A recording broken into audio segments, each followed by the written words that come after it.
Me friends and ఫ్యామిలీతో సరదాగా బయటకు వెళ్ళటానికి కారు లేదా అయితే వెంటనే ఈ నెంబర్కి కాల్ చేయండి. నమస్తే కామేశ్వర్ గారు. నమస్తే నవీన గారు. ఒక పదం ఉందండి, యథా రాజా తదా ప్రజ అని మామూలుగా అంటూ ఉంటాం కదా మనం. అంటే దాని మీద కథ కూడా ఉన్నాయని నేను విన్నాను. మరి ఈరోజు ఆ కథ దాని గురించి ఏంటి చెప్తారా? యథా రాజా తథా ప్రజ అంటే రాజు ఎలా ఉంటే ప్రజలు కూడా అలాగే ఉంటారు అనేది.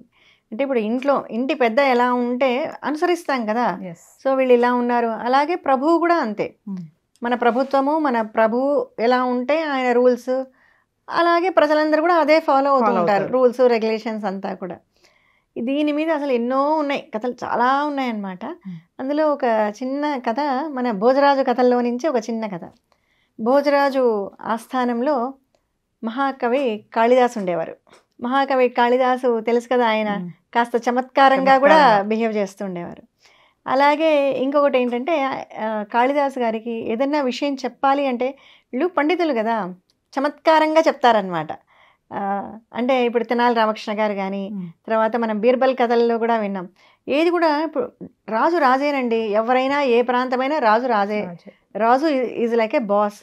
ఓకే, అందరికీ ఒక కామన్ యాటిట్యూడ్ ఉంటుంది. రాజులందరికీ కూడా ఒక కామన్ బిహేవియర్, నేనే గొప్ప, ఎదుటివాడు వీడెవడు నాకు చెప్పడానికి అనేది ఒక కామన్.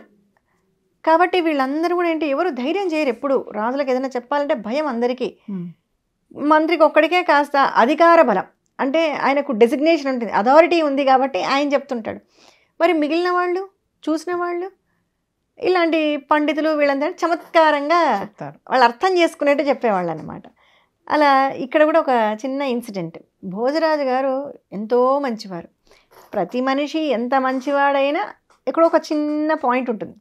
అలా భోజరాజు గారికి జూదమాడడం ఒక వ్యసనం.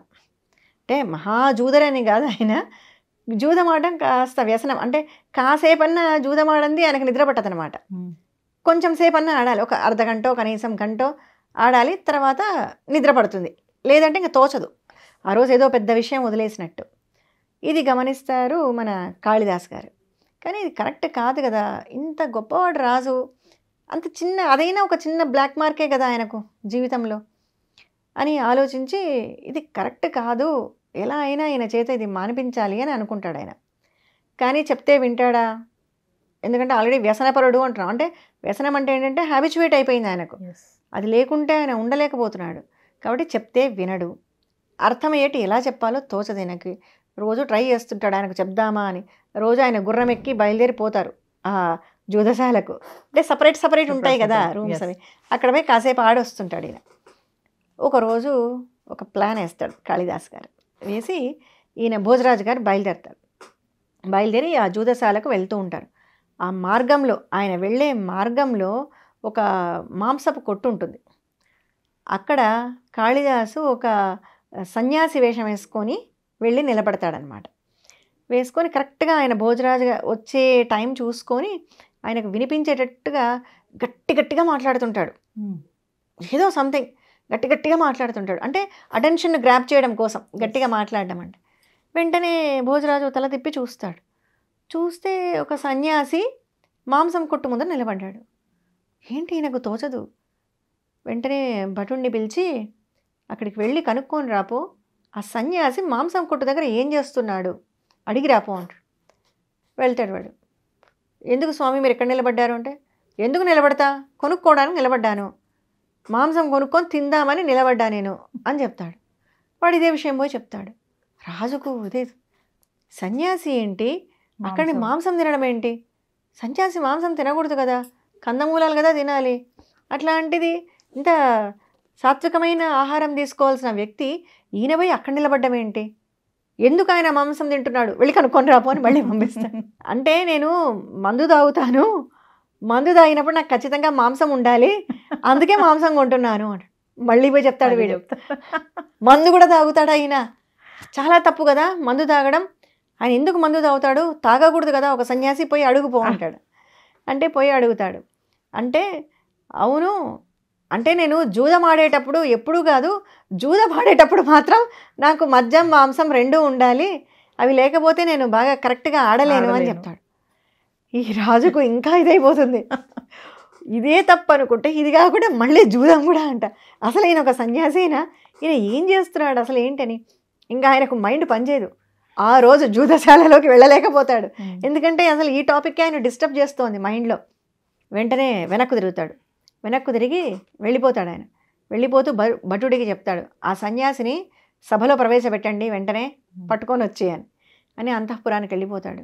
రాత్రంతా ఈయనకు పడుకుంటాడు. కానీ రాజు ఇదే అది కనబడుతూనే ఉంటుంది కళ్ళ ముందర. అతని మాటలు ఆయనకు ఒకటే ఇది డిస్టర్బ్ చేస్తుంటాయి అన్నమాట. ఏంటి నా రాజ్యంలో అంటే అంతా చాలా బాగా, అంటే ఎవరి ధర్మం వాళ్ళు నిర్వర్తిస్తుండాలి అని, అంతే తప్ప మాంసం తినకూడదని కాదు ఆయన కాన్సెప్ట్. ఎవరి ధర్మం వాడు నిర్వర్తించాలి. అక్కడ సన్యాసి అయిన వాడు ఏంటి ఇలాంటి లక్షణాలన్నీ పెట్టుకొని వీడు అని మరుసటి రోజు ప్రవేశపెడతారు. రాజు బాగా కోపంలో ఉంటాడు. ఆయన భోజరాజు, ఏమయ్యా సన్యాసి, అసలు నువ్వు ఏం చేస్తున్నావు నీకన్నా అర్థమవుతోందా? మాంసం తింటానంటావు, మందు తాగుతానంటావు, జూదం ఆడతానంటావు, తప్పు కాదా ఇవన్నీ? నువ్వు చేయొచ్చా ఇవన్నీ ఒక సన్యాసి అయి ఉండి అంటాడు. ఎందుకు ప్రభు, ఎందుకు చేయకూడదు? ఇది నా వ్యక్తిగతం కదా, నా ఇష్టం. ఏం సన్యాసినైతే నేను చేయకూడదా అంటాడు. సన్యాసివైతే నువ్వు నలుగురికి ఆదర్శప్రాయుడివి. అంటే ఒక సన్యాసి అనేవాడు ఎవరు? నలుగురికి 4 మంచి మాటలు చెప్పేవాడు బయట వెళ్ళి.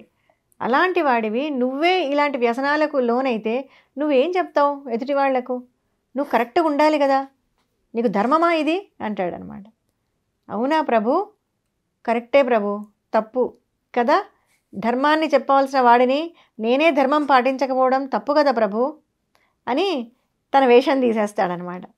తీస్తూనే కాళిదాసు మహాకవి, ఈ కాళిదాసు గారు మీరా ఏమిటిది అంటే, అంతే కదా ప్రభు, ఒక సన్యాసిగా ఉండే నేను నా ధర్మం పాటించడం లేదని మీకు అంత కోపం వచ్చిందే, మరి ధర్మ ప్రభువులు ఇంతమందిని పాలిస్తున్న మీరు జూదం ఆడితే వ్యసనపరులైతే దేశానికి ఎంత నష్టం? ఒకవేళ నేను తిన్నా తాగినా నేను జూదమాడినా అది నాకు మాత్రమే నష్టం, నేను ఎవరికి ఏం కీడు చేయట్లేదు. కానీ మీరు వ్యసనపరులైతే దేశానికే నష్టం వస్తుంది కదా. ధర్మరాజు కథ ఆల్రెడీ మనకు తెలుసు కదా ఏం జరిగిందో, అంత పెద్ద మహాభారతమే జరిగింది. అట్లాంటిది మరి మీరు చేస్తున్నది ఇది ఎంతవరకు అని అంటాడు అనమాట. తప్పు అని కూడా అనడు, ఇది ఎంతవరకు అని అంటాడు. అనగానే భోజరాజు వెంటనే రియలైజ్ అయిపోయి తన తప్పును ఆయన వెంటనే గుర్తిస్తారు.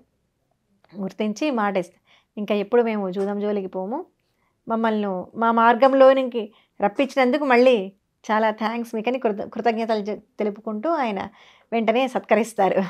అలా ఎన్ని సత్కారాలో ఇలా అందరూ కూడా రాజులను అట్లా కరెక్ట్ చేస్తూ ఉండేవాళ్ళు అనమాట. అందుకే మనం ఎప్పుడు కూడా ఒక పొజిషన్లో ఉన్నప్పుడు మన చుట్టూ ఉన్న వాళ్ళు కూడా చాలా ముఖ్యం. ఎలాంటి వాళ్ళు ఉన్నారు, ఎలాంటి వారి సాంగత్యంలో మనం ఉన్నాము అనేది, ఎందుకంటే ఆ ఇన్ఫ్లుయెన్స్ పడుతుంది ఖచ్చితంగా. మనము మంచి వాళ్ళమైతే సరిపోదు, మన చుట్టూ ఉన్న వాళ్ళు మంచి వాళ్ళు ఉండాలి. మనం చెడ్డైనా పర్లేదు, చుట్టూ మంచి వాళ్ళు ఉంటే మనం మారిపోయే ఛాన్సెస్ ఉంటాయి. అలా కూడా ఉంటుంది. చాలా మంది ఏముందిలే మనకు వాళ్ళతో సంబంధం ఏముంది అని అనుకుంటారు. కానీ మేడం మీరు అన్నట్టు కరెక్టే, అది మనము మంచి వాళ్ళమైనా చుట్టూ ఉన్న వాళ్ళు సరిగా లేకపోతే ఆ ప్రభావం కూడా మన మీద ఉంటుంది, మన మీద ఉంటుంది, ఆ రాజ్యం మీద ఉంటుంది, అన్నిటి మీద ఉంటుంది అనమాట. అందుకే గ్రూప్, మన చుట్టూ ఉన్న సొసైటీ కానీ మన చుట్టూ ఉన్న గ్రూప్ కానీ చాలా ముఖ్యమైనది అనమాట. అందుకే యథా రాజా తథా ప్రజ అని చెప్తాడు. రాజా మీరు కరెక్ట్గా ఉంటేనే కదా ప్రజలు మిమ్మల్ని చూసి నేర్చుకుంటారు. యథా రాజా తథా ప్రజ అంటారు. మిమ్మల్ని మీలో ఉన్న ఇన్ని మంచి గుణాలు చూస్తున్నారు, ఫాలో అవుతున్నారు.